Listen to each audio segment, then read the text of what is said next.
आप एक गृहिणी भी हैं, एक माता भी हैं, तो क्या समझते हैं वर्तमान में देश के राजनीतिक हालात कैसे हैं? एक महिला होने के नाते आप क्या समझती हैं?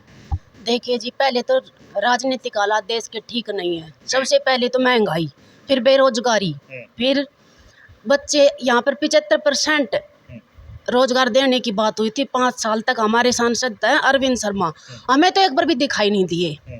हमें नहीं पता उसकी क्या सोच है क्या नहीं। हमारे सारे बच्चे बेरोजगार हैं। पहली बात तो माता पिता की यही है कि बच्चों को रोजगार मिले। बिल्कुल।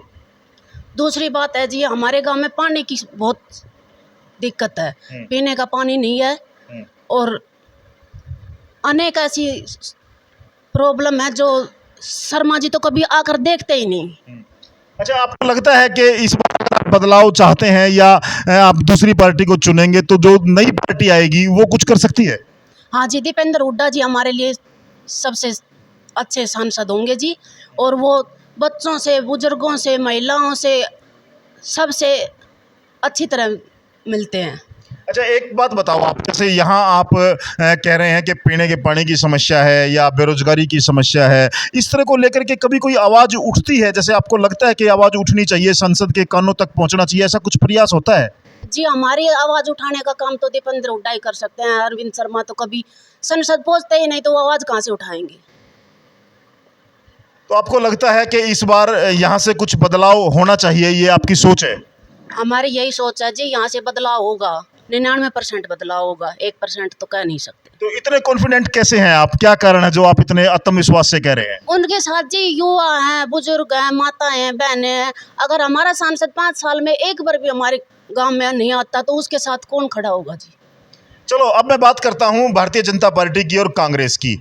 दो दल हैं जो प्रमुख दल हैं इस देश में। एक तरफ मोदी जी हैं, जो भारतीय जनता पार्टी का मेन चेहरा है। वो ये कहते हैं कि हमने महिलाओं के लिए बहुत काम किए हैं, जैसे उज्ज्वला योजना में उन्होंने घर घर सिलेंडर दिए हैं और महिलाओं को आत्म स्वावलंबन के लिए, महिलाओं को आत्मनिर्भर बनाने के लिए वो अनेक ऐसी योजनाएं लेकर के आए हैं, जैसे प्रधानमंत्री मुद्रा लोन योजना है जिसमें उद्यमी महिलाओं के लिए 5 लाख तक का लोन दिया है, और बड़ी बड़ी बातें भारतीय जनता पार्टी करती है। आप कितनी सहमत हैं? देखिए जी, इलेक्शन के टाइम पे तो मोदी जी कुछ भी कह सकते हैं, पर बाद में योजनाएं गांव तक पहुंच नहीं सकती। वो योजना चालू कर देते हैं पर गांव तक सारी योजनाएं नहीं पहुंच सकती। गांव तक पहुंचाने का काम तो सांसद करते हैं। वो सांसद तो गांव की दुविधाओं को देखते ही नहीं। क्या इस सरकार में महिलाओं की सुरक्षा और सम्मान की बात की जा रही है कि महिलाओं को सुरक्षा और सम्मान देने के लिए ही सरकार अनेक योजनाएं लेकर के आई है? आप समझते हैं क्या महिलाओं का सम्मान और सुरक्षा इस सरकार में बढ़ा है? नहीं जी, हरियाणा में कोई सम्मान सुरक्षा नहीं है इस सरकार में। वो तो दावे करते हैं कि हमने बेटियों के लिए अनेक योजनाएं लेकर के आए हैं, जैसे प्रधानमंत्री कन्या सगुन योजना, लाडली बेटी योजना, ऐसी अनेक योजनाएं वो लेकर के आए हैं ताकि बेटियां आगे बढ़े।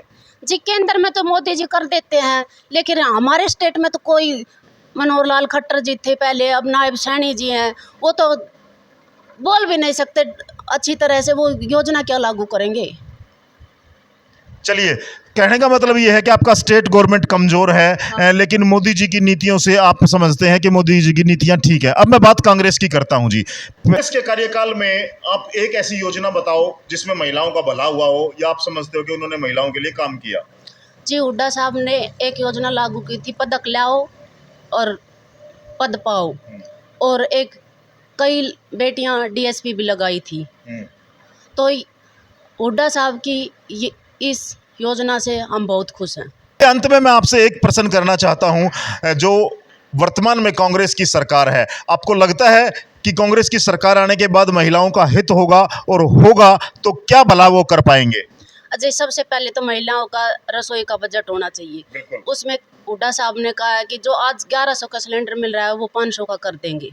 अभी हाल की जो हरियाणा की राजनीतिक हालात की मैं बात करूं, अभी कल ही 3 निर्दलीय विधायकों ने हुड्डा साहब का समर्थन किया है। आप इसको किस परिप्रेक्ष्य में देखते हैं? जी, 3 विधायकों ने नहीं, अभी तो और भी विधायक समर्थन करेंगे। दो महीने सरकार नहीं चला पाए तो और आगे लोकसभा चुनाव जीतने की क्या आस कर रहे हैं।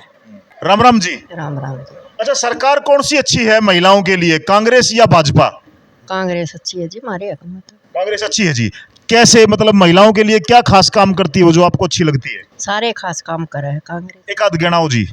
एक तो या आके न्यू कहे काम 6,000 रुपये पेंशन कर देंगे बुजुर्गों की। हाँ ठीक है जी। हैं? हाँ एक यो ये सिलेंडर का कम कर देंगे 1250 लिया था हाँ। हैं ये 500 पर कर देंगे इसमें घाटा की है ये तो अच्छी बात है। हैं? महंगाई कितनी प्रभावित करती है महिलाओं को? आप समझते हैं महंगाई बढ़ी है या घटी है? बढ़ाई है महंगाई घटाई कड़े है जमींदार का यो ना हैं? और महिलाओं का यो ना सारे काम उल्टे करे से इसने उल्टा के करया है कुछ ना करया से उल्टा तो आपको लगता है हरियाणा में सरकार बदलनी चाहिए? हाँ बदलनी चाहिए जी किसकी सरकार आनी चाहिए? कांग्रेस की। बहुत बहुत स्वागत है आपका समाचार कैरी में। नमस्कार संजय भाई। तो मेरा सीधा सवाल है राजपाल भाई कि कौन प्रत्याशी अच्छा है यहाँ से? सांसद की मैं बात करूं, सांसद वर्तमान अरविंद शर्मा जी या दीपेंद्र हुड्डा? भाई साहब हाल का जो अपना एमपी साहब है बीजेपी से, उनके आचार विचार जो है वे पब्लिक ने पसंद नहीं है जी। उन बड़े आज 5 साल हो गए हैं, लेकिन उनने कोई गांव में माहौल किसी तरीके का उनने आकर नहीं संभाले। इसके प्रति वे लोग अरविंद शर्मा से कट के, और दीपेंद्र की जो छवि है बहुत बढ़िया है। कितना हाथ पकड़ लो, कितना बैठा लो, कोई समस्या बता लो, वे तत्पर रहे हैं और लगाव भी है जी। नौजवान भाई है, बुजुर्ग है, माता बहन है, जितने भी है उनका सब पे लगाव भी है। जो अरविंद शर्मा के ना इसके लायक यो है और ना इसने यो काम कराया जी। हम तो कहाँ जी, दीपेंद्र भाई बहुत अच्छी छवि का और बहुत बढ़िया प्रकृति का बच्चा है जी।